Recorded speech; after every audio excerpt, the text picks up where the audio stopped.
Boa tarde.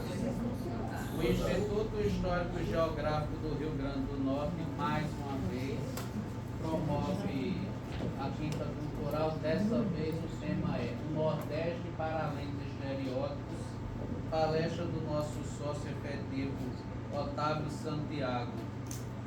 Eu acho que é de conhecimento geral aqui que desde que foi publicado no ano passado, esse livro tem feito muito sucesso, várias reimpressões. Otávio já esteve em eventos, tanto aqui no Nordeste como na Bienal de Discípulos, que eu tive o prazer de assisti-lo, quanto também fora do Nordeste. E eu creio que esse livro tem tido um papel muito positivo na importância nas discussões sobre a identidade nordestina e também sobre o que tem de autêntico, o que tem de emprestado, de inventado e até de injusto nessa identidade, tanto também que foi imposto nela. Mas, enfim, eu vou passar a palavra para o palestrante. Eu vou passar a palavra para a professora Rayara. Boa tarde, gente. Boa tarde. Começa com você, né? Você acha que eu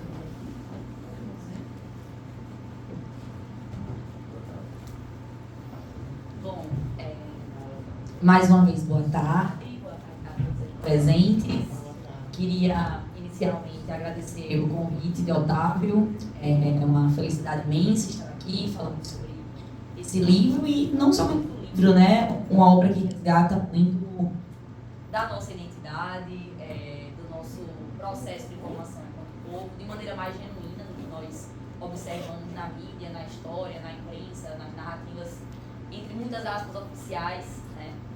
E eu queria inicialmente falar da importância social que eu observo na obra, né? Então, eu acho muito relevante estarmos discutindo sobre ela aqui hoje, porque eu, desde que li o livro pela primeira vez, falei para Otávio que é uma obra de utilidade pública, porque vem didatizar e aproximar um discurso necessário, importante, desconstrutor de muitas camadas da sociedade.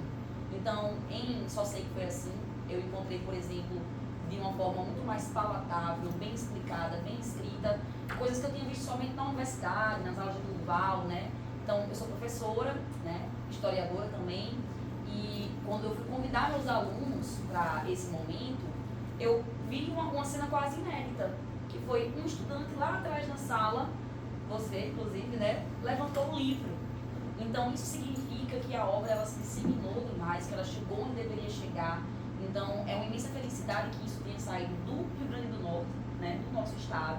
Então, eu queria propor, inclusive, né, um bate-papo horizontal, que nós conversássemos, porque eu tenho certeza que todas as pessoas aqui presentes leram, se debruçaram, mergulharam, estavam ouvindo alguns comentários antes. Então, que vocês fiquem à vontade para quebrar essa verticalidade e construírem esse momento conosco, que vai ser excepcional. Então, eu já começo perguntando, Otávio, ou você quer fazer uma fala antes? Não, pode mandar brasa. Perfeito.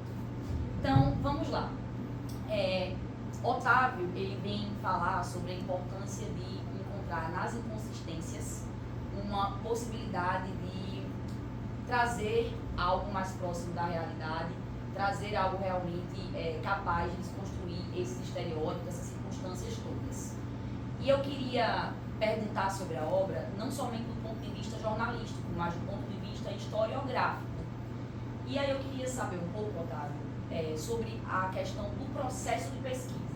Porque a gente sabe que as fontes, trazendo essas referências do Ômega 1000 ou desse complexo de Macabeia, que abre tão bem a obra, elas são muito abundantes. Dentro desse processo de pesquisa, para escrever, só sei que foi assim, o seu doutorado na sua pesquisa, você encontrou também flores pelo caminho, referências positivas sobre esse Nordeste.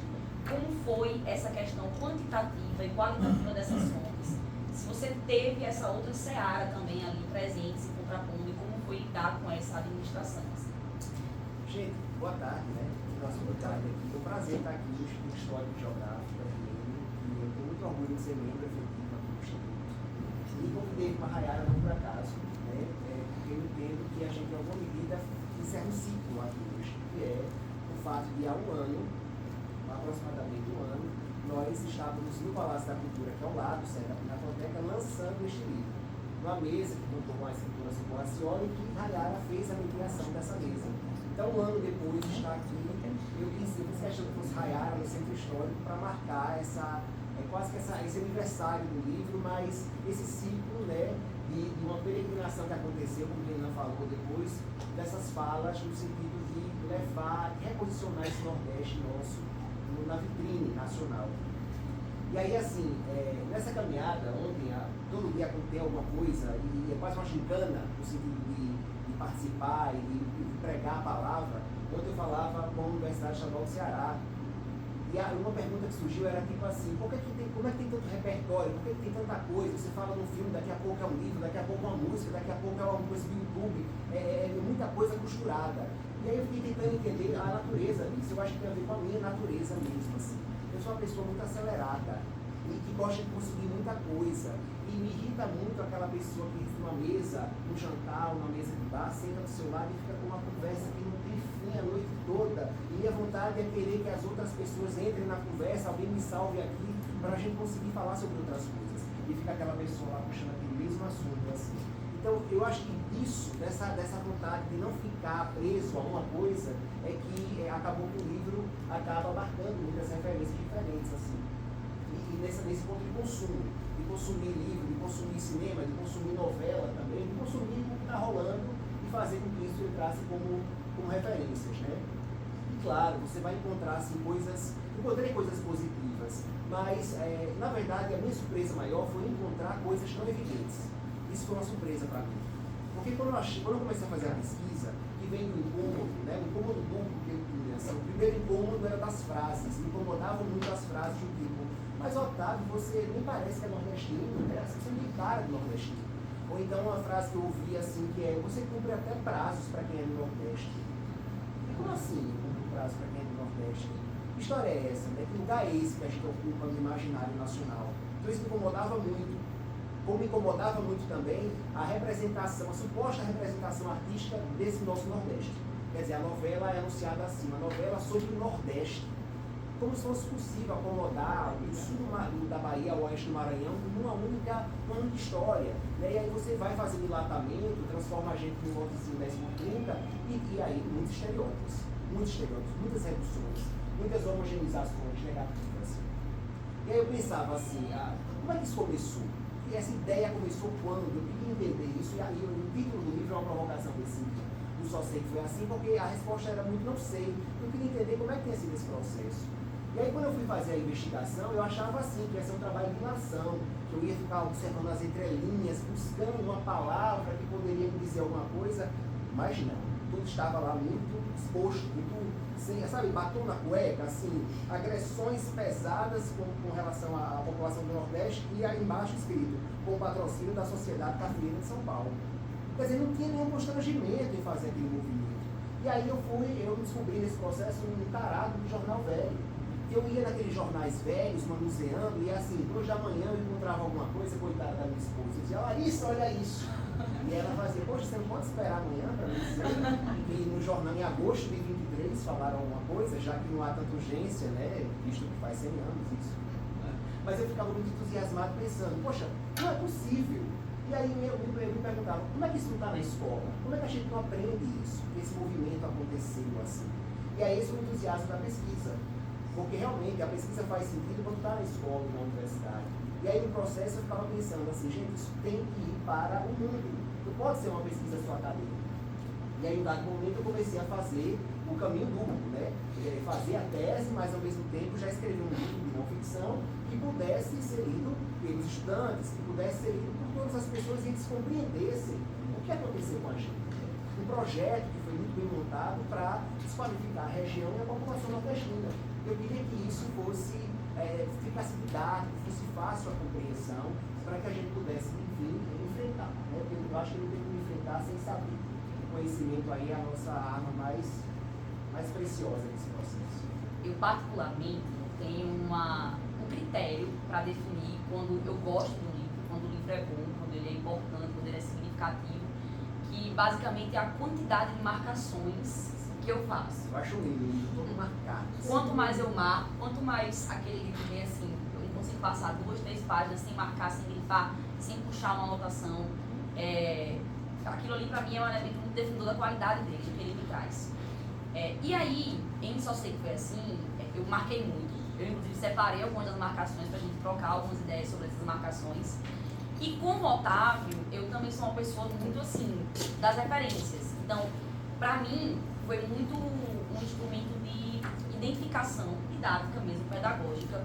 Eu até me lembro aqui, eu vou trazer algumas outras coisas para além da hora de dialogar com elas também, porque eu me lembrei muito da mesa de Stênio e Bruna, que foi mediada por Margot, na ocupação literária, quando eles falavam sobre o poder da literatura residir nesse aspecto de conseguir transformar a experiência individual em uma experiência coletiva, porque no final das contas é muito isso, né?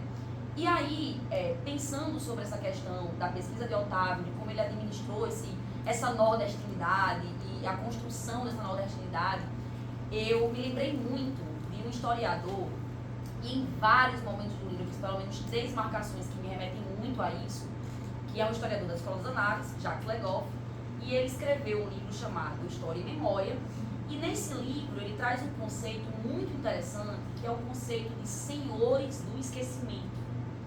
E aí ele fala, né, eu vou até, depois de trocar um pouco com vocês o que é que eu entendo por esse conceito, o que é que o Legoff traz, separar umas 2 ou 3 marcações que eu fiz, que era basicamente o Legoff falando para mim também, que é tornarem-se senhores da memória ou do esquecimento foi historicamente a preocupação dos grupos dominantes para definir qual é a narrativa que ia ser contada e quem seriam aqueles sujeitos a serem os esquecidos.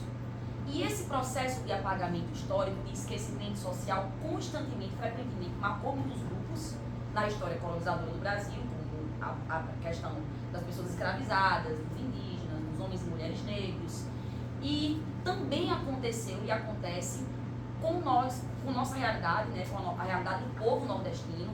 Nós somos muito estigmatizados. Aí essa questão da experiência coletiva e ao mesmo tempo individual que o Otávio traz. Quem aqui nunca passou por isso? Quem aqui indo, por exemplo, para o Sudeste, para São Paulo, para o Rio de Janeiro, por exemplo, não escutou, eu, por exemplo, já fui chamada de Paraíba, do Saara, do Rio de Janeiro, essa mesma frase, né, que aparece também no final nas vivências da obra, de que, você não tem cara de nordestina, você não parece nordestina, como se fosse um elogio.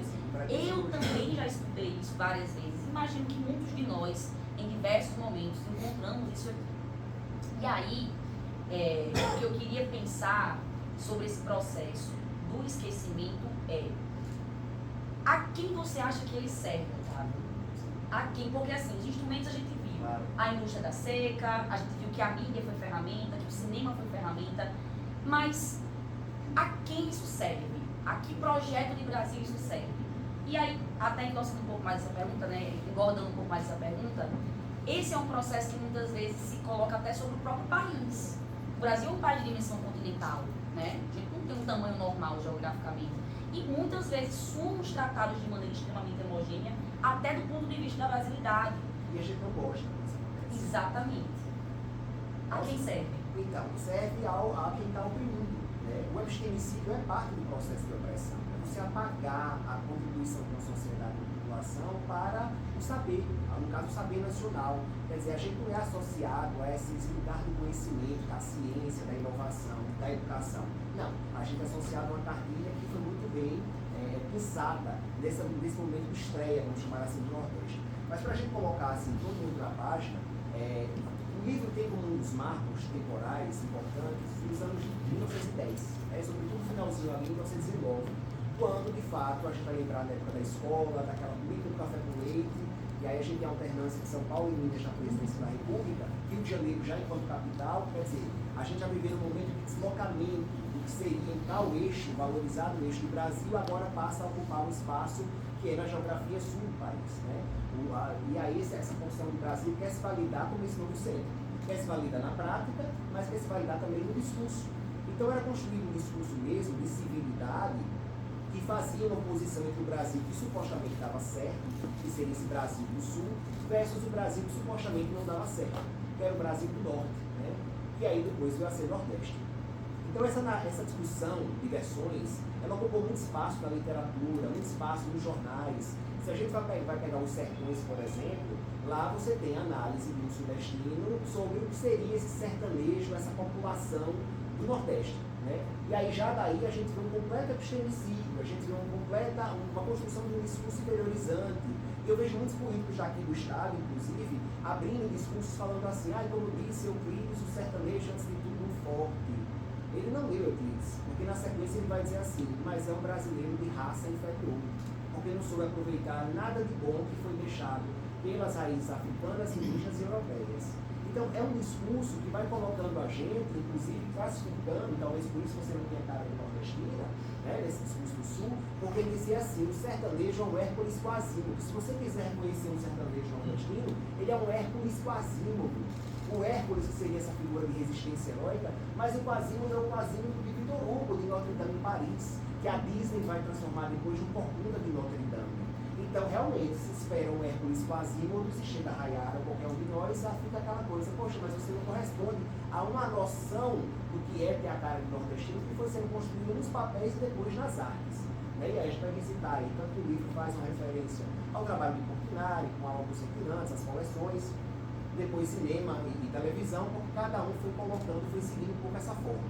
Mas nesse Brasil que quer se validar, esse discurso da comparação, você tem em 19 um fato que rompe com um ciclo que era de favorecimento desse pacto sudestino que foi firmado no país, para acabar com o nomandismo interesseiro que havia nessa economia colonial imperial. Se tal qual o Brasil aqui deu certo, passa para a cana, deu certo, não deu certo, passa para o ouro, deu certo, não deu certo, e aí vai se deslocando sempre, até que lá embaixo a turma diz assim, daqui não sai. E o café vira indústria, abre portas para a indústria, e esse pacto está firmado. A alternância entre São Paulo e Minas, Rio é capital, tudo fica aqui entre a gente. Só que aí eles não se entendem em dado momento, um paraibano assume a presidência da República, que é Epitácio Pessoa.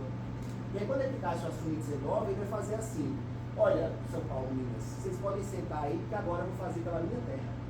E na hora que ele faz isso, ele faz e deixa por escrito o que está fazendo para restabelecer a região economicamente. Isso é uma ameaça. E é encarado como uma ameaça. E para precisar a região que vai ser atendida, né, pelo governo federal, ele subdivide o Norte e o Nordeste.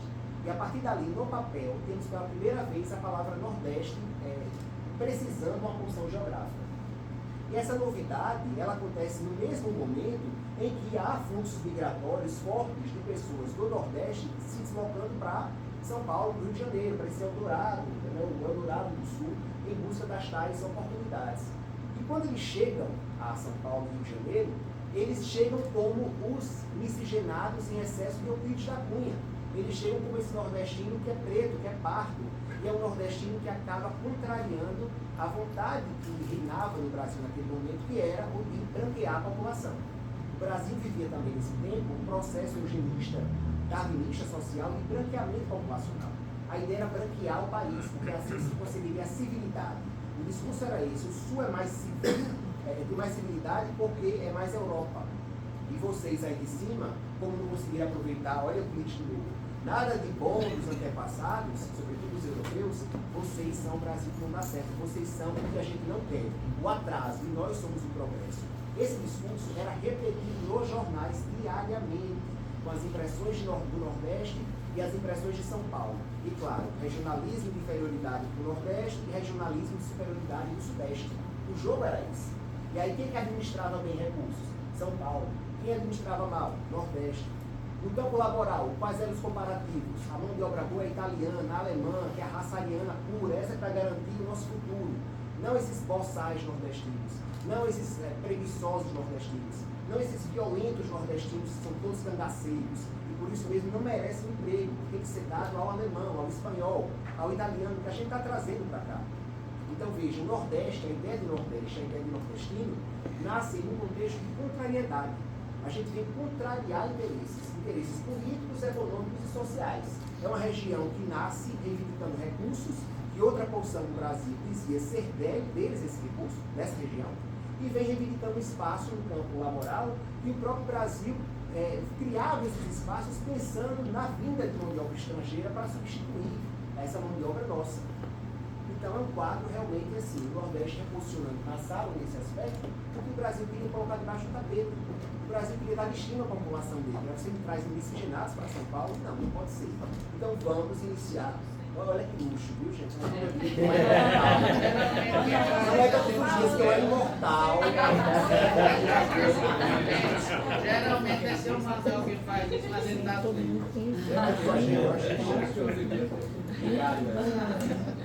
E aí, assim, você nesse contexto começa a entender o que aparecia nos jornais. Por que a sociedade cafeira dizia que o Nordeste não prestava? As coisas vão fazendo sentido, né? E aí, nessa hora da pesquisa, eu fui fazendo a costura e percebendo que uma coisa da ilação não era necessária. Porque tudo estava lá encadeado mesmo, assim, havia uma sequência, havia uma lógica nesse projeto. E depois disso, a coisa foi avançando até a gente ter um coroamento nesse processo, que é o fim do governo Epitácio Pessoa, e aí quem assume é Arthur Bernardes, um mineiro, e aí você tem, para minha sorte, eu encontrei nas memórias de Eloy de Souza, conterrâneo aqui nosso, né, o que é que fizeram com esses recursos? Que acabam com o Instituto Federal que estava, eliminam o Instituto Federal que estava mandando esse recurso para o Nordeste e à frente dessas obras que em 3 anos já eram apelidadas de obras de Santa Engrácia, que é uma santa portuguesa que não cumpre promessas. Em 3 anos, olha, uma obra 3 anos hoje, atrasada, a gente já fica, não, mas só faz 3 anos. Imagina uma obra estruturante em 1920. Em 3 anos ela já ser piada. Por isso que eu me preocupo com uma coisa da indústria da seda. Ninguém vai ser ingênuo de pensar que a nossa elite não colaborou, parte da nossa elite, em alguma medida, com essa ideia do Nordeste arrasado. E da necessidade de mandar mais. Se puder mandar para o meu açude, ainda melhor. A gente sabe que isso aconteceu também, em parte. Agora, na hora que você cria uma terminologia que é de fora, para dizer que toda e qualquer ação em benefício do Nordeste ela é permeada por corrupção, aí você tem uma coisa perigosa. Porque a leitura, no final das contas, é melhor não fazer. Porque esse dinheiro não vai chegar às pessoas. Algumas obras podem ser contestadas, mas dizer que todas são assim, há um perigo nessa fala muito forte. Existe um estudo, que é uma análise dos discursos de senadores, deputados nordestinos, que eu até trago no livro, que a conclusão desse estudo, feito por uma geógrafa sudestina, do Rio de Janeiro, ela vai dizer assim, olha, o problema da elite do Nordeste é que eles só pensam em si, não pensam no coletivo. E eu não tenho problema em concordar com essa frase. Agora, eu tenho um problema em entender ela como própria do Nordeste. Quer dizer, o resto da elite do Brasil, graças a Deus, pensa sempre no coletivo. Né? Falou a Carioca, no Rio de Janeiro, os 5 ex-governadores presos. Que lição de administração pública é essa? A partir da ideia de que eles sabem administrar e nós não. Acho isso perigoso. Essas reduções são perigosas, sabe? Mas aí quando você vai encadeando as coisas, e isso para mim ficou muito preciso em cima da mesa, assim, deu para perceber que a turma não brincava. E Eloy de Souza faz a confirmação. Quando termina o governo de Epitácio Pessoa, eles reúnem todo mundo e dizem assim, gente, olha, então tá mesmo, veja, esse Nordeste não tem jeito de solução, é melhor a gente pegar o recurso de volta. Esses recursos foram destinados a 2 estados do Brasil. Agora, quem acertar, eu não sei, talvez. Assim, é uma pergunta difícil de fazer. Mas, pasme, os estados beneficiados foram São Paulo e Minas Gerais. Aí é muito difícil a gente concorrer hoje no discurso do por que as coisas são diferentes, né? Sem entender que elas foram feitas diferentes enquanto decisão política e hoje a gente ainda marca um pouco a consequência disso. Perfeito, Otávio. Muito obrigada. Eu falei para vocês que eu fiz algumas marcações e eu gostaria de coroar essa fala de Otávio com uma delas. Quando ele diz assim, essa recriação é uma prática que almeja preservar um sistema de representações culturais que legitima a dominação, por meio da desqualificação sistêmica de minorias. E aí, eu queria refletir um pouco sobre uma frase que ele resgata do Euclides nessa fala, frase muito famosa, acho que é a mais famosa frase do livro, de que o sertanejo é, antes de tudo, um fonte, né? Porque, assim, inicialmente parece uma fala muito boa, muito positiva, porém, quando a gente para observar as entrelinhas da história, não raras às vezes, esse discurso da força, esse discurso de dizer que determinado grupo é forte, na verdade, em linhas gerais, vinha para significar que aquele segmento aguentava sofrimento, que aquele segmento aguenta a ausência de assistência política, que aquele segmento vai se virar muito bem sozinho, que ele vai caminhar com suas próprias pernas.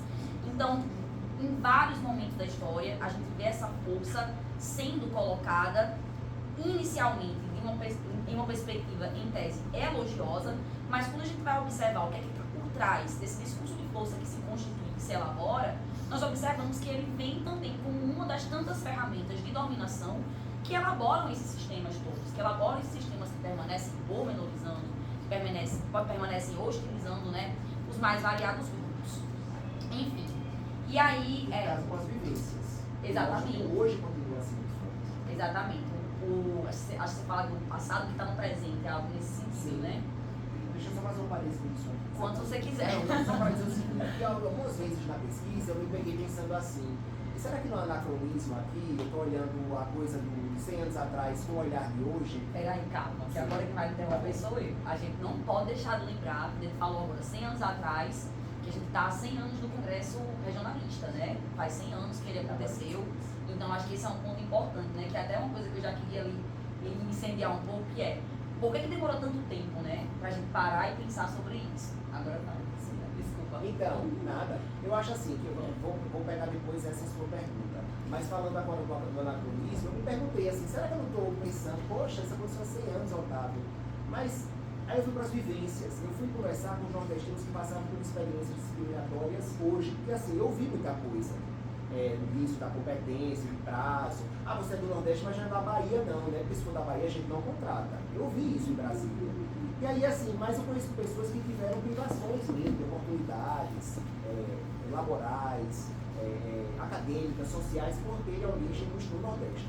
E aí, bom, fui conversar com essas pessoas dos 9 estados, para mapear esse preconceito hoje. E quando você vai mapear, você percebe que as frases que a gente ouve hoje são exatamente as frases que foram usadas pela imprensa paulista em 1920. Do tipo, o nordestino é preguiçoso, vive prostrado numa rede e se levanta de quando em quando apenas para fazer uma prece para a Padre Cícero.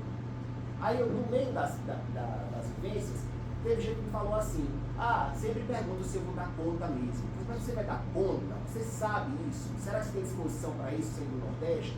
E já vi outra pessoa também, que está no livro do depoimento, ela dizia assim, eu vi outra pessoa, fui fazer a pós e disseram, aqui você vai ter que estudar, não adianta recorrer ao Padre Cícero, você vai ter que estudar. Quer dizer, é o mesmo universo de frases e de tentativas de desqualificações de 100 anos atrás. Então não há como pensar que seria anacronismo. E aí quando você vai ver na própria representação artística, nas novelas, por exemplo, você vai ter aí, no caso da TV Globo, recentemente, 3 novelas com 3 protagonistas pretas em papéis que não eram de subalternidade. Elas eram mulheres que tinham o emprego delas, a vida delas. Você tem também o personagem gay, que agora deixa de ser um acessório da madame e passa a ter uma vida, uma densidade, né, emocional. Agora mesmo, a Ana Mulaerte foi fazer a Geni, e aí escalou uma atriz cis para fazer o papel de uma personagem que as pessoas entendem como mulher trans, e já recuou e colocou mulher trans para fazer a personagem. Parece que é uma preocupação nesse sentido. Mas isso aqui é novela de 1 ano e meio atrás. E aí a ideia era os nordestinos que vivem uma família nordestina, era assim a sinopse, uma família nordestina criada entre as galinhas, era essa a sinopse, sabe? E aí assim, alaranjam os personagens, a tentativa de ou dizer que todos são pardos, portanto miscigenados, ou para dizer que todos estão ali na lavoura, expostos o dia todo para o trabalho, braçal, e por isso mesmo essa retratação. A jornalista da CNN falou há pouco tempo, pare de dizer que nordestinos são preguiçosos. Eu tenho certeza que eles não são. Se você for lá agora, meio-dia, eles estão todos lá na lavoura com a pá na mão. Ela foi dizer isso em nossa defesa. E eu não estou dizendo que não há lavoura aqui, eu não estou dizendo que não há trabalho braçal aqui, também há, mas há muito trabalho intelectual. E aqui eu vejo várias pessoas que são protagonistas desse trabalho intelectual, que aí, com o epistemicídio, sempre está apagado. Ainda no universo das novelas, quando Vale Tudo foi ao ar, a briga da Thaís Araújo com a autora fez emergir uma expressão que ficou muito em uso na internet, que era tempo de tela. O tempo de tela. Porque Thaís Araújo teve tanto tempo de tela, foi menos do que Débora Bloch, então a autora está ali favorecendo uma, outra, era esse universo. Aí eu pergunto a vocês, qual é o tempo de tela que o Nordeste tem para mostrar suas outras possibilidades? Sua multiplicidade, quer dizer, a possibilidade de ser outras coisas para além dessa narrativa, que ainda ela existe, mas ela não pode ser absoluta sobre isso. É o risco da história única, é o risco da narrativa pronta, e a gente fica sem essa possibilidade de mostrar essas outras versões do Nordeste, né? E aí, claro, o Sul não, ele sempre vai estar contemplado primariamente na narrativa de ser a solução da eficiência, da ciência e essa função nossa negada. Quantos cientistas nordestinos ocupam espaço nas tramas? Cadê os cientistas nordestinos nas tramas? Cadê os juízes nas tramas que são nordestinos? Cadê os médicos nas tramas que são nordestinos? Henrique Fontes, nosso conterrâneo, perdeu vários papéis na vida porque ou era considerado nordestino de mais ou de menos. Ele era nordestino demais para convencer como cientista, como professor, como se nós não pudéssemos ser isso. E ele era considerado nordestino de menos, para dizer assim, olha, você não convence como nordestino, mas eu sou nordestino, mas não convence, porque o que esperam da gente é uma caricatura no final das contas, e não uma verdade como pessoa que por acaso tem origem no Nordeste. E aí, esse caminho todinho para falar sobre o hoje, né? A questão do incômodo hoje.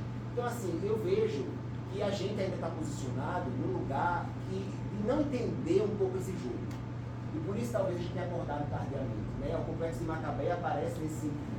Porque veja, muitos nossos que foram maltratados faziam parte de uma pirâmide social que não podiam erguer a voz e clamar por essa mudança, né? E aí é justamente nessa virada que a gente se encontra. É na virada do nordestino que não vai mais a São Paulo para trabalhar na construção civil somente, ou para morar no Quartinho dos Fundos, e vai agora para ser CEO da grande empresa, para abrir a própria empresa e ele ser um empregador. É uma mudança que vem provocando irritações também. E a gente vai fazendo a leitura, que eu acho ótima, do filme Que Horas Ela Volta, as referências aparecendo de fontes diferentes. Quando a filha da empregada doméstica chega a São Paulo, a Júlia Pernambucana, e a família empregadora, que tem empregada no Quarto dos Fundos, diz assim, peraí, como assim você vai para a universidade? Como assim seu lugar também não é esse? Repetir o caminho da sua mãe? E ela diz, não, eu quero ser arquiteta. São outros planos, outro preparo, e ela vai por onde? Faz por onde conseguir isso? Esse estranhamento das duas partes, que é a família que não entende, ela ter outro caminho, e a própria menina que não entende, porque acha que ela só pode ter um caminho para ela. Né? E aí você tem esse choque, daí emerge essa vontade nossa de dizer, eu posso ter qualquer coisa, né? Eu estou livre dessa narrativa assim.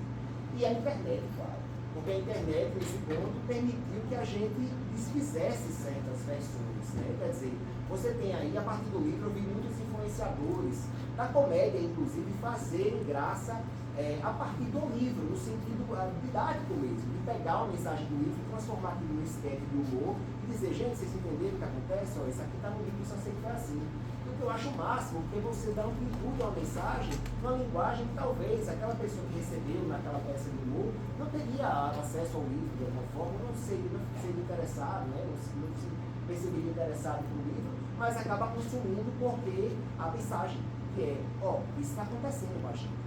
E aí faltava uma peça da história, eu acho que faltava, que era uma peça bibliográfica mesmo, para dizer assim, o caminho foi exatamente esse aqui, o caminho percorrido foi esse, que é o que falta hoje, eu vejo, nas próprias escolas.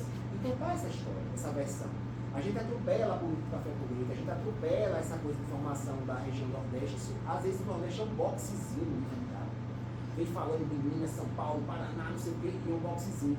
É igual o CNN News, Globo News, que é assim, olha, em São Paulo está acontecendo isso em Minas Gerais está acontecendo aquilo, no Paraná a situação é essa, já no Nordeste, são 9 estados. Por que a gente aparece em uma linha apenas? Por que a gente ocupa apenas uma linha no livro didático? E por que essa linha sempre é a da convergência? O que é que faz o Nordeste ser Nordeste? Né? A gente estuda só as convergências da região, mas nunca as divergências da região.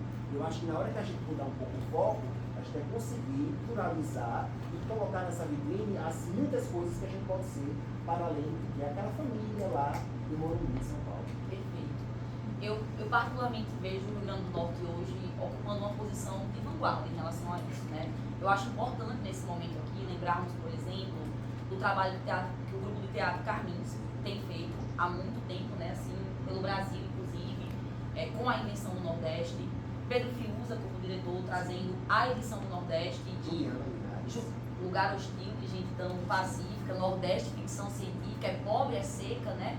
É criança raquítica, Nordeste, invenção política. Então, Juliana, eu acho que todo mundo muito bem alinhado nesse sentido de tentar realmente desconstruir essa perspectiva, né?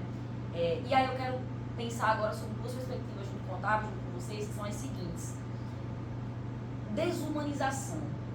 Eu acho que talvez, olhando de fora, como leitora, como apreciadora das obras de todos vocês que eu acabei de citar, né? De Juliana, do Carmin, de Fiusas, do seu trabalho, eu particularmente encontro na desumanização do motor da coisa. Eu acho que existe uma indignação com essa desumanização historicamente implementada sobre o povo do Nordeste. Ontem mesmo, eu tirava uma dúvida de um estudante sobre um trecho de Vidas Secas, que era um trecho em que Fabiano conversava com Sinha Vitória sobre um menino mais novo e um menino mais velho, que não são nomeados, eu particularmente considero que por dois motivos.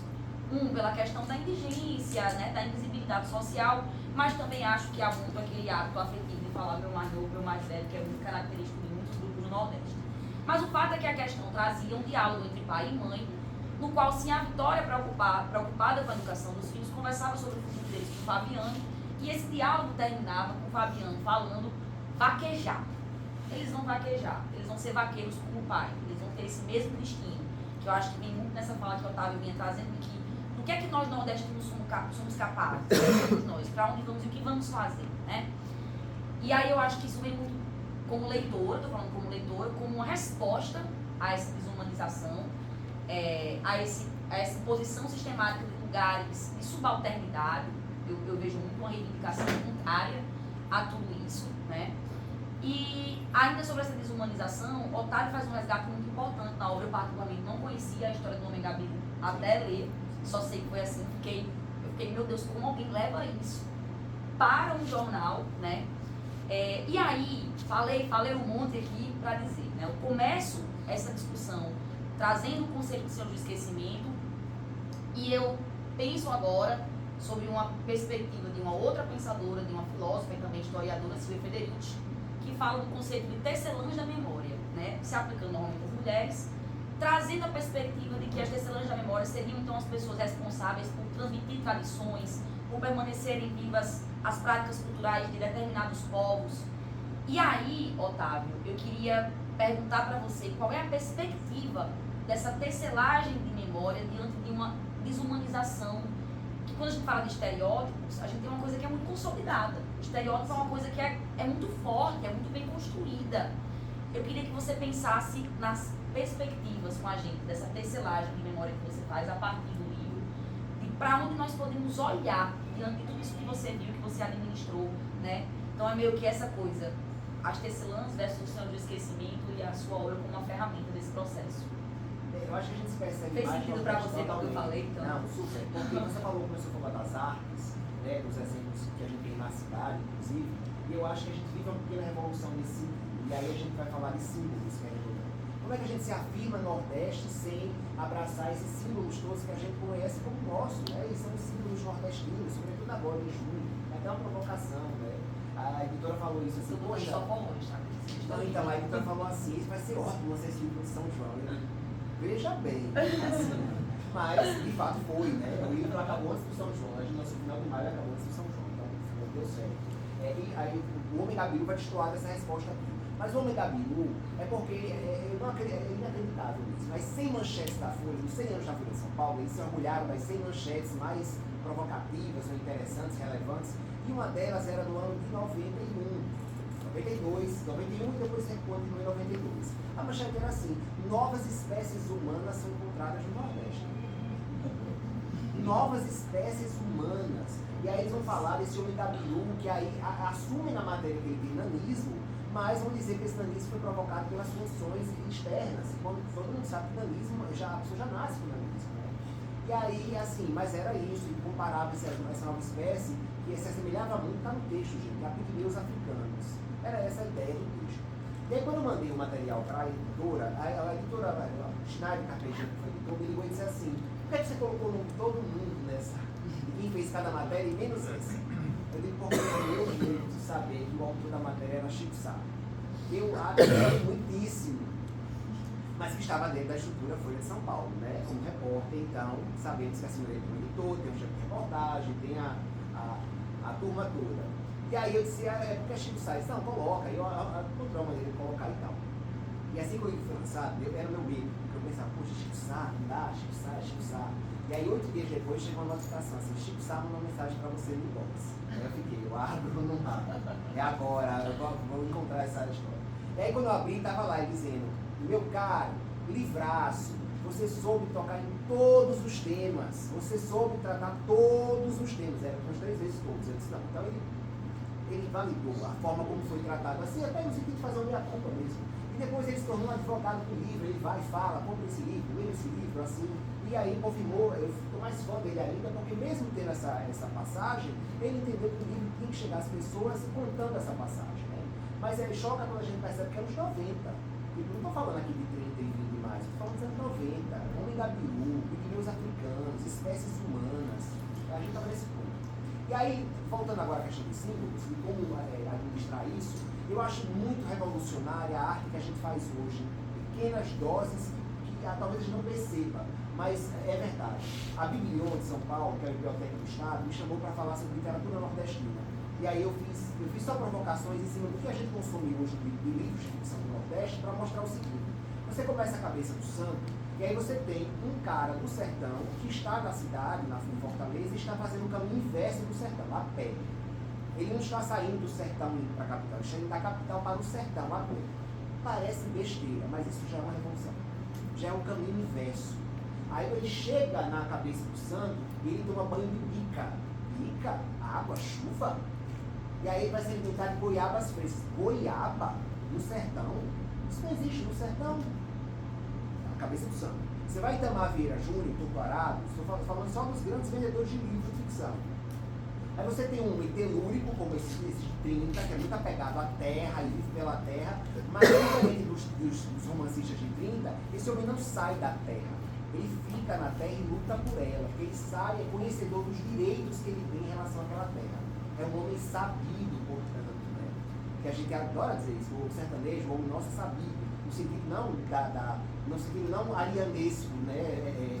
Picaresco, de dar um golpe no sistema, mas no sentido de se entender das coisas, de conhecer seus direitos. E aí, esse homem rompe com essa ideia de que eu vou fugir da terra, não, eu vou lutar por ela. Há uma revolução nisso. Você pegar a palavra que resta, é um romance de 2 homens no sertão, pautado por um rio. É um rio que pauta o romance deles. A seca não é cena nem personagem, ela é só algo que faz parte desse imaginário.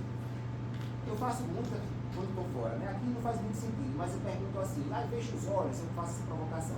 Imagine aí o sertão do Nordeste, e depois peço para abrir os olhos, e quem é que imaginou a carcaça de boi, o chão rachado, o mandacaru solitário, né, os urubus, e aí a turma se levanta e assume mesmo. Olha, eu imaginei assim. Eu gosto que vocês já foram ao interior do Nordeste. E nenhum deles tinha ido ao interior do Nordeste. Quer dizer, é uma relação que é intermediada pela mídia. Agora, se eu pergunto a vocês, para imaginar o interior do Nordeste, acho muito difícil que vocês não imaginem, conhecendo e frequentando o interior do Nordeste, a casa de uma avó, o alpendre de uma tia, a mesa de um tio, que está sempre posta para acomodar quem chega, né? Sempre tomadinha por afeto, ali, bolacha, queijo, café, suco. A nossa memória do sertão, e aí eu tenho pessoas aqui que escrevem sobre o sertão divinamente, ela tem essa memória, está no campo do afeto. É a presença, é o transbordo, nunca a escassez. E a gente vive e ainda convive com a realidade seca. Mas ela não nos determina mais em relação ao que seria essa narrativa nordestina. Né? E aí na arte a gente vai fazendo essas pequenas evoluções. E eu acho que as pessoas não se atrevem a fazer isso propositalmente. Eu não acho que Socorro sentou e disse assim, agora eu vou mostrar uma chuva lá no sertão. Não, ela tem a memória da chuva no sertão, como eu tenho lá em Parelhas.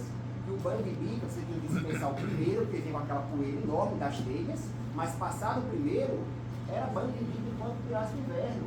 E é isso que vai estar na minha memória, né? E não o chão rachado. Eu vou tomar como memória e assumir como identidade a pior versão da nossa própria paisagem terra. Isso não existe. Tem uma academia aqui em Natal, ano passado no São João, que adesivou o chão da academia com o chão rachado. Adesivou. Para as pessoas dançarem forró no São João em cima. Quer dizer, faz a festa da Alemanha com suástica na próxima edição, porque é um capítulo que remete a um sofrimento. E aí na festa da colheita, que é o São João, você usar isso como alegoria para fazer uma festa em cima, não faz o menor sentido. Esses símbolos, a gente precisa entender que eles dizem sobre nós. Como a capa do livro é um peixe, eu acho que o peixe também diz sobre nós. Não só essa fauna que foi colocada como a do Nordeste. Veja que Portinari inicia pintando os imigrantes como andorinhas no céu e depois entra na fase dos urubus e só o urubus nos acompanha. Né? Assim, tem uma tela linda que era um presente do Papa Francisco. O Papa Francisco morreu sem ver essa tela. Porque no meio do caminho, a gente naquela comitiva da canonização, eu fiquei encarregado de comprar o presente, eu digo, eu não vou dar esse presente, vai ficar na minha sala, eu compro outro presente e vai pro Papa. Eu tinha comprado o mesmo, então não era nada, não tinha mexido em pertence de ninguém. Mas a tela é As Aves do Seguidor.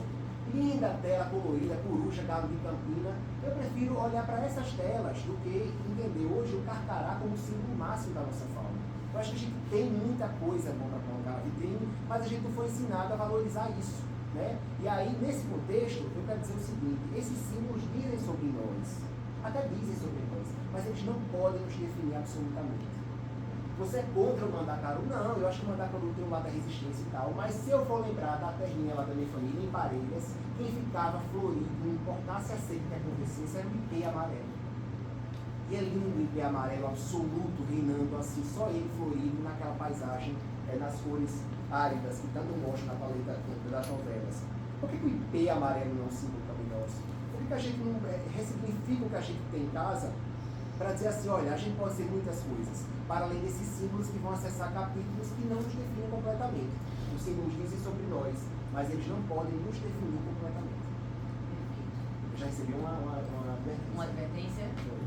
Depois de abrir duas perguntas aqui. Com certeza.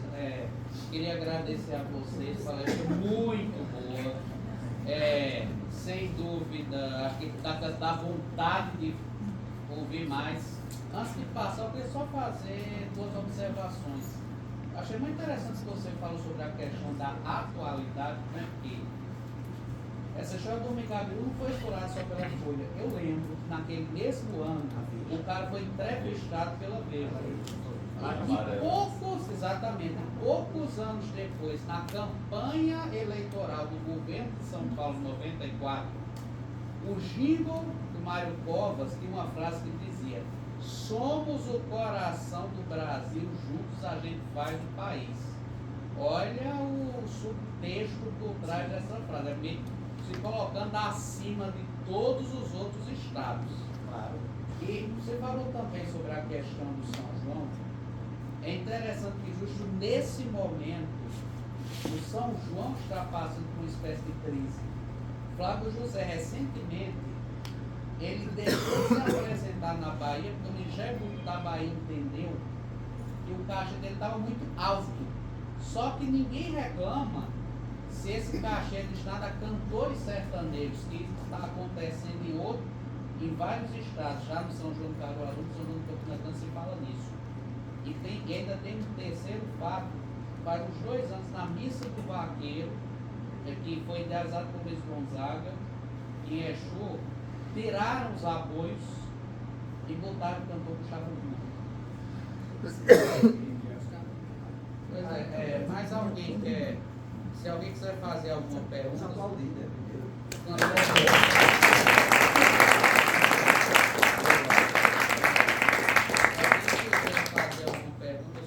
Duas observações, sejam breves e se identifiquem porque está sendo gravado. Agora intimidou. Pode ser gravado.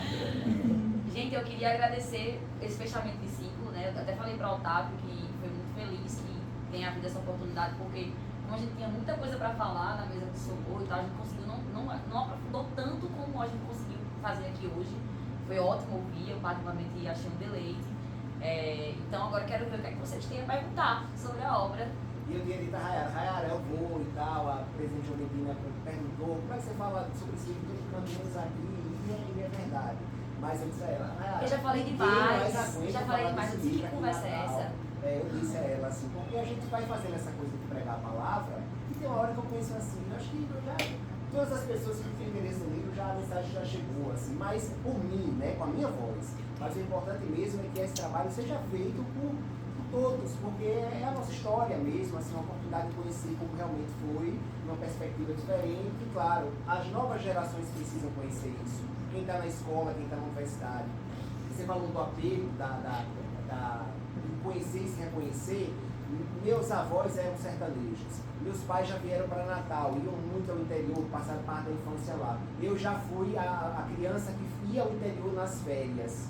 Meus filhos, não sei a qual frequência que eles vão, né? E ao interior é a base dessas raízes nossas. Então, assim, é um trabalho que passa também por isso. Porque qual é a relação que meu filho, com 10 anos em Natal, vai ter com o chão rachado? Que para ele não quer dizer nada. Então a gente precisa olhar para esses símbolos também, porque eles precisam ser verdadeiros em relação às próximas gerações. Senão a gente vai estar em cima de uma agenda e de um repertório do Nordeste que nem nós mesmos nos reconhecemos nele. E aí isso é essa provocação importante. Assim. Como é que um natalense de 10 anos, um moçonense de 15, uma pessoa que está lá em Pontos Ferros, 23, vai sentir-se Nordeste, né? Vai se sentir Nordeste. Talvez quando a gente ampliar o que é ser Nordeste. E eu vejo, a partir de vocês mesmos, assim, que a gente pode ser um bocado de coisa. E não somente uma linhazinha, um livro didático. Doutor Manuel Nobre, Parabéns. Pois é, parabéns mais uma vez, né? Adoro me escutar e com ela então nem se fala. Essa dupla. Eu tenho uma coisinha interessante, assim, recente, eu provoquei, enquanto conselheiro do Conselho Estadual de Cultura, uma visita à Pinacoteca e do Ministério Público. A gente está fazendo análise de modelos de cultura, de gestão de cultura, e fui à Pinacoteca de São Paulo, porque me incomoda muito não ver nenhum artista potiguar na Pinacoteca de São Paulo. A exceção, e aí não fizeram, não é que não me representam, mas a exceção, Rossini Pérez até me representa, mas Palatinique tem outro universo, ninguém reconhece Palatinique como potiguar. É carioca e ele sempre teve nesse universo. E aí eu pedi uma reunião formal e fui recebido por um diretor financeiro lá, que é muito gente fina. E aí eu disse, olha, eu vim aqui porque eu quero conhecer essa dinâmica, mas também tem uma reclamação. Eu não me vejo aqui, não tem a arte do Rio Grande do Norte, mas e tem a arte da Paraíba, de Pernambuco, do Ceará, das Alagoas, todos, e no mínimo 8 ou 10 ou 12 artistas na exposição permanente da coleção e tal. Eu disse, mas isso não é o suficiente, não representa. Eu disse, não, pelo amor de Deus. Aí no final da conta ele disse, não, você tem toda a razão, e vai ser bem mais delicado, porque eu sou de Caicó, a minha família é de Caicó, e eu estou aqui, eu nunca tinha feito essa pergunta, porque é uma coisa tão hegemônica, tão forte, que de fato não né, eu disse, pois é, Dorian Gray, quer dizer, o cara que, né, com impacto, Newton Navarro, só citando quem já fez um percurso e tantos outros, minimamente. Então, eles vão aceitar que eu propus fazer uma doação, mas até acho que nem deveria ser doação, deveria ter uma política de aquisição, vá à família, procure, etc. Mas até lá, tudo bem, eu quero que tenha um primeiro desbravamento, leve a tapeçaria e já discuta, porque a gente não faz, aproveitando esse cenário, uma exposição retrospectiva e fazendo um diálogo com os atuais e com a turma contemporânea e tal. Então casa com isso que você disse. Primeiro está todo mundo no mesmo barco, como se existisse o mesmo barco, e necessariamente não é isso, e que a gente é um conjunto, não tem essas particularidades. Essa é uma coisa. A outra é que pensa, e eu não vou diminuir isso, porque eu até sou absolutamente fã, e é um registro, é uma marca muito forte do Nordeste, que eu acho que a gente tem que evidenciar a arte naif, dita naif, a arte feita por pessoas que não tiveram cultura, que não tiveram aulas de pintura, mas não tiveram, porque de fato não tiveram oportunidade, ou nunca houve nenhuma política, disso. E nessa discussão lá em São Paulo, veio assim, peraí, o modernismo brasileiro foi Tarsila do Amaral, o modernismo que eu digo assim, o movimento, né? Nem é reducionista, fazendo uma arte naif, fazendo uma arte com a pureza, sem perspectiva, sem despojada de nada dessas situações. E aqui a arte naif muitas vezes é uma arte de segunda categoria, é vista como um artesanato e etc. Então eu acho que tem que ter um esforço, como você disse, de revisitar esses nossos símbolos e tratá-los, não é? E você diz isso, não é colocar isso no escanteio, etc. Não, mas é valorizá-los com o valor que ele precisa ter, na mesma coisa da arte de fulano de tal, né? E definir, ó, tem que ter. A gente não tem um curso de formação de artista aqui no Rio Grande do Norte, né? Não tem. O nosso curso não é um bacharelado. Não estou dizendo que tem que ter isso para você ter, mas... E aí, por último, para encerrar, você tem, por exemplo, Zaira Caldas, que é uma grande desbravadora da arte contemporânea, como Selma Bezerra e tal, que eles acham que a gente não faz arte contemporânea aqui, que a gente fica num universo ou da arte naif, ou de uma coisa regionalista e etc.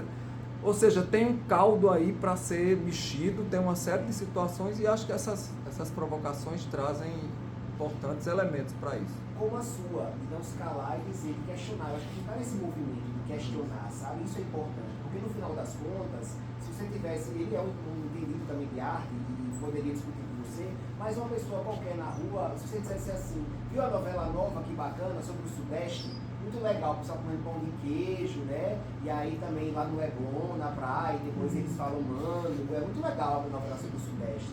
Vai haver um estranhamento total, porque nunca que o Rio vai se sentir representado por São Paulo por Minas, isso não existe.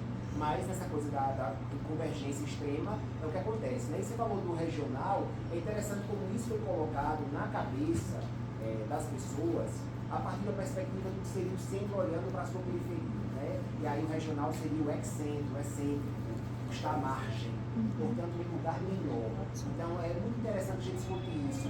Ser regional é ser menor nessa perspectiva, porque se for, então nos trata como nacionais, no sentido de, na ocupação literária, uma TV perguntou assim, e tem autores nacionais que vão vir, todos são nacionais, só brasileiros. Não tem nenhum internacional na programação. Não, eu quero saber, assim, gente, todos são nacionais. Veja que às vezes a gente mesmo se coloca nesse lugar de não ser Brasil de repente, ou de hierarquizar o que seria o Brasil de verdade, não o Brasil do slogan lá da 94. Então, assim, a partir da gente é que tem que ter esse movimento. Eu acho muito difícil que São Paulo se levante sozinho na Pinacoteca e pense, vou reorganizar o meu acervo. Eu preciso que a gente dê essa sabedoria. Agora é o professor Alexandre Rocha. Alexandre Rocha, historiador.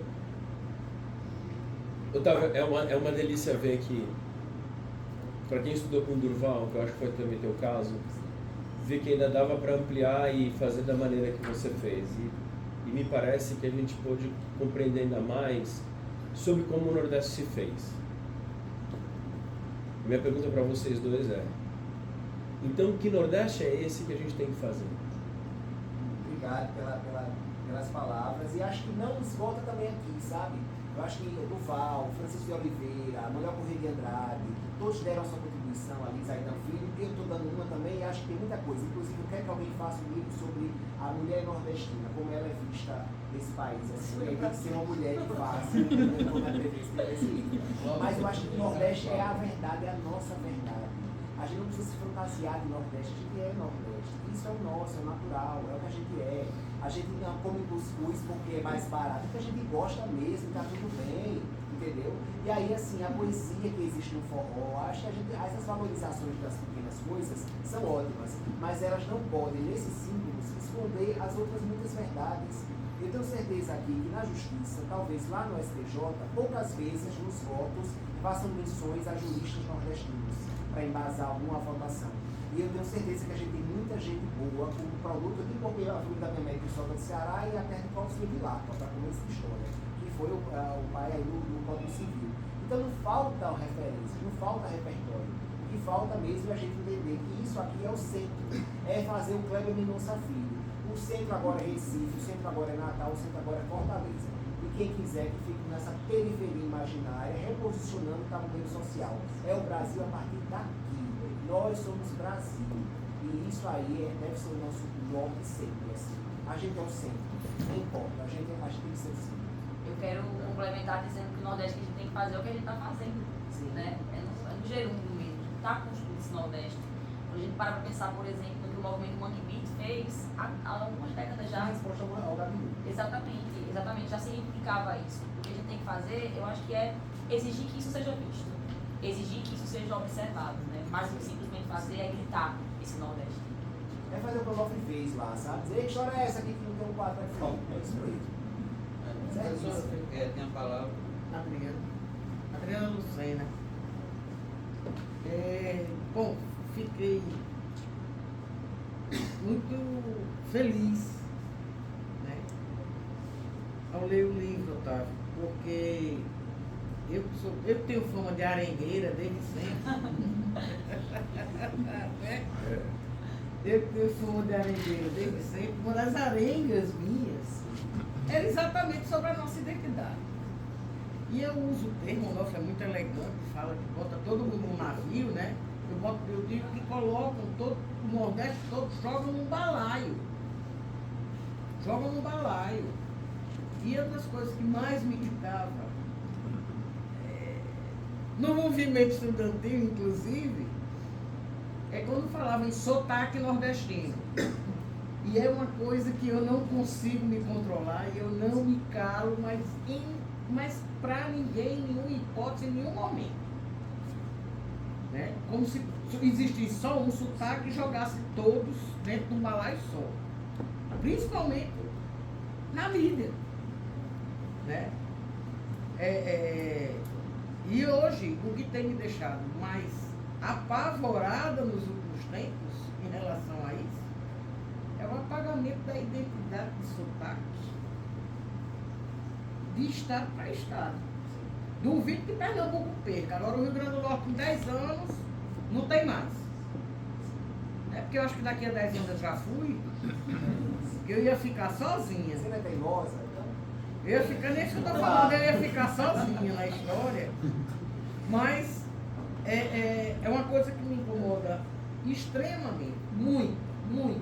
Ouvir a palavra potiguar com acento circunflexo me mata. Potiguar. E Mossoró, que agora viu, sim, de 2 anos pra cá virou Mossoró também. Então é uma coisa que me enlouquece. Primeira vez que eu ouvi. É potiguar.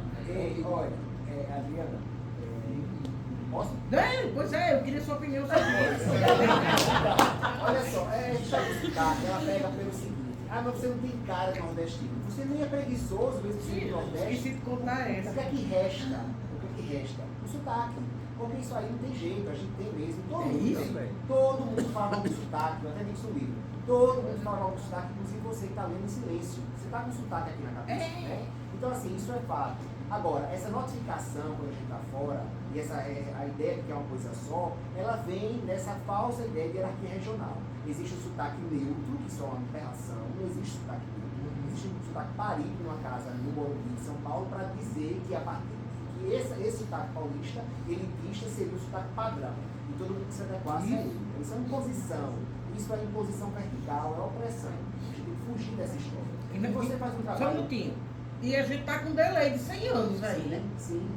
Um delay de 100 anos, porque padronizaram há 100 anos atrás o Nordeste, né? Na rádio. O estereótipo do Nordeste e agora, aqui, Natal, o povo começa a falar problema Nordeste. Você sabe que na Rio Branco tem um curso que era para carioquês para radialistas. Sim. E aí, assim, para você ver como era uma coisa realmente imposta. Agora, você faz um trabalho que eu acho que casa muito com esse trabalho que eu faço, que é a minha luta, que é você mostrar as pessoas, o saber das pessoas. Isso é muito importante. Porque no Nordeste, volta e meia, como agora em São João, os nossos símbolos circulam o país e há um aplauso em relação ao símbolo e tal. Mas a minha briga é, tudo bem que valoriza os símbolos, mas o que a gente quer mesmo é a valorização dos sujeitos. É o sujeito nordestino, é o vaqueiro, como esse homem do saber, esse conhecedor da natureza, esse colaborador do saber nacional. E eu acho que todo o trabalho que for para valorizar os sujeitos nordestinos, eles são muito bem-vindos no dia de hoje. Porque assim, que bom que o Brasil gosta dos símbolos, mas o que a gente quer é o respeito aos sujeitos. Com Freira Elsa, presidente, tem a palavra. Pegando aqui o gancho de Adriano, vendo sua obra que mostra tão bem como é que destrói, vamos dizer, criar esse estereótipo. A minha preocupação hoje você falou agora de sujeito, aí eu falo no sotaque, porque hoje em dia, a geração nova, eu tenho neto com 4 anos de idade. E esse sotaque, além de tirar todo o sotaque nosso, eles já estão chiando. Meu neto chega pra mim e faz: "Você quer gente?" Isso que é isso, menino? Não, é gente, não tem. Então, a globalização, eu digo isso porque assim, eles não são, os pais tentam que eles veem em televisão o mínimo possível. E onde é que ele escuta isso para repetir? Aí vamos para as comidas, porque lá em casa a gente come comida nordestina. Cuscuz, se você puder lá em casa, tem um picado, um sarapatel, todas essas comidas. Mas toda vida que você vai para essa geração nova, eles já olham assim. Por quê? Eles comem pizza, eles comem sanduíche, eles comem... A comida nossa, a nossa do vaqueiro, eu às vezes penso assim, a gente fala que o vaqueiro... Eu fui criada em fazenda, andando a cavalo, todo mundo, o vaqueiro... Hoje não existe mais vaqueiro. O vaqueiro tange o gado de moto. É uma realidade. Como é que a gente vai fazer? As festas tradicionais aqui, de Santana foi proibido também tocar não sei aonde, o forró nosso tradicional está sendo transformado por outros tipos de música e tudo. O que é que a gente vai fazer para preservar e para manter o nosso sotaque, as nossas comidas? Arengar. Mas é uma luta contra... É muito difícil. Sabe por quê? Porque se Carlos Miranda entrasse por essa porta, Ari Barroso, eles iam ficar chocados com o Brasil de hoje, do mesmo jeito. O que é que fizeram com o Brasil, no aspecto cultural, da música, por exemplo? Se eles ouvissem uma rádio dessa daqui de Natal, meu dia não é política, mas na hora da música eles iam ficar chocados, não por ser a música nossa, mas porque iam perceber que outros ritmos entraram em cena. Então, assim, é um trabalho muito difícil, porque você tem que se adequar ao tempo e às manifestações também. Porque há pessoas que vão dizer assim, mas essa música não me representa, não é minha, e eu quero a música do tambor, e eu quero a música que vem com essas vozes, muitas vezes condenadas ao lugar de periferia, mas ao mesmo tempo a gente quer abrir mão disso, né? Então assim, é uma postura difícil. Eu acho que o que a gente tem que buscar é não se tornar peça de museu, sabe? E até porque a gente não tem muitos museus na cidade, né? Então já seria difícil acomodar. Mas assim, a gente, lá em casa tem uma experiência diferente com o meu. Ele ama cuscuz, ama tapioca, sabe? Então já ajuda um pouco nesse acesso. Mas eu acho que pra gente essa comida, essa música, ela tá muito associada ao lugar de afeto. É um tempo muito da gente com a nossa família, no final das contas. Porque o cuscuz ele é bom, mas ele tem um conforto que ele é para além disso. Assim. Eu acesso também o cuscuz que era feito com leite de vaca mesmo. Eu tomo leite de vaca na minha casa. Leite de vaca espetado, trago. E quando pegava aquela nata e juntando o dia todo, passava na frigideira, com sal, que era o requeijão da gente. E isso aí, assim, não há brie, não há camembert que substitua isso para mim, porque existe o afeto. Né? Então, eu acho que talvez a gente fazer sempre essa associação do que seria apenas um símbolo qualquer e do que isso representa dentro da nossa família, do nosso núcleo, né? E talvez na hora que o afeto entra em cena, a comida fique mais gostosa. Mais alguém? Nesse caso, gostaria de agradecer a vocês mais uma vez. Palestra maravilhosa. Eu acho que todo mundo aqui, se pudesse, ficaria bastante tempo. Uma pessoa pinça, Renan. Mas, em si, a gente tem que encerrar agora. Próxima semana, novamente, a gente se vê aqui. É só acompanhar pelas redes sociais a próxima atração. Queria pedir a nossa colega Elza para fazer o encerramento. Não, mas ela já escreveu livros sobre sobre o nosso sertão. Eu quero deixar aqui registrado no vídeo, inclusive. Eu queria convidar publicamente a professora Rayara para ser membro efetivo desse Instituto Histórico. Vai ter uma edital agora para ser editada. São 5 cadeiras. Acho que são 5 cadeiras e cadeiras nobríssimas. É assim, Lito Navarro, Dorian Gray, Januário Cico. São 5 cadeiras de respeito. E da Rayara, ela é professora, historiadora, doutora. Eu acho que ela tem mestra. Eu acho que ela tem uma cadeirinha aqui.